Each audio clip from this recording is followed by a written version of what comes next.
they're offering you the square root of nothing.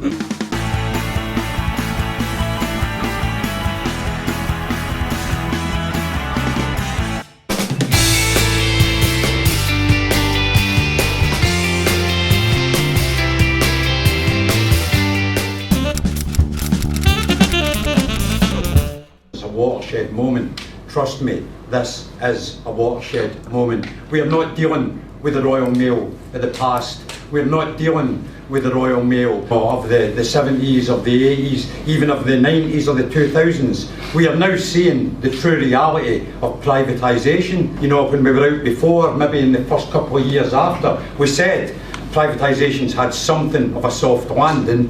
Well, now we see the true reality of what a privatised Royal Mail thinks of its relationship with a trade union and thinks of its relationship with its employees. And trust me, their view of us and their view of you has changed. They are now playing a different sport. They are now a different entity, and we are having to come to terms with that.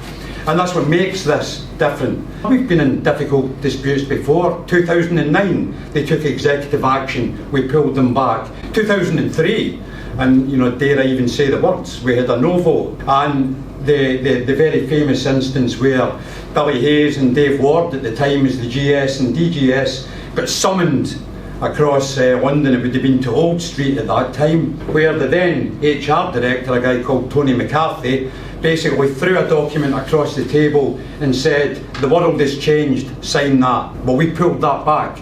You pulled that back. You know, at that time we had a very acrimonious dispute, but we pulled the company back. I was at the meeting on Thursday, and that was the kind of tone of that meeting. The document that was given, which wasn't the document that went out in the field, you got the bits that probably unbelievably they think you would react to. Oh, a 6% pay rise, where can I sign? You know, it's honestly, they are so, you know, delusioned about what even works with their employees that I think some of them genuinely thought that people would be going, oh, that sounds good.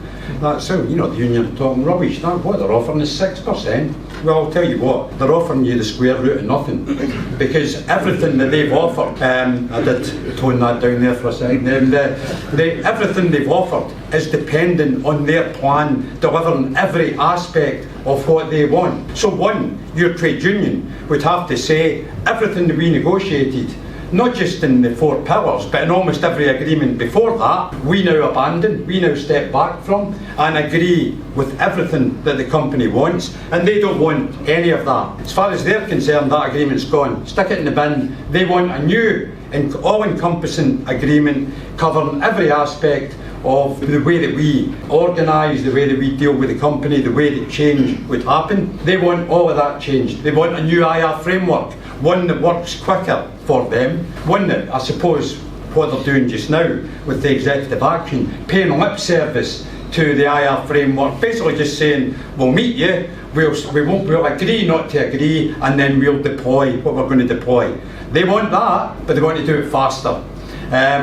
So they want a new IR framework, they want a new relationship, they want us to agree to every aspect of their plan in advance. We don't have a say.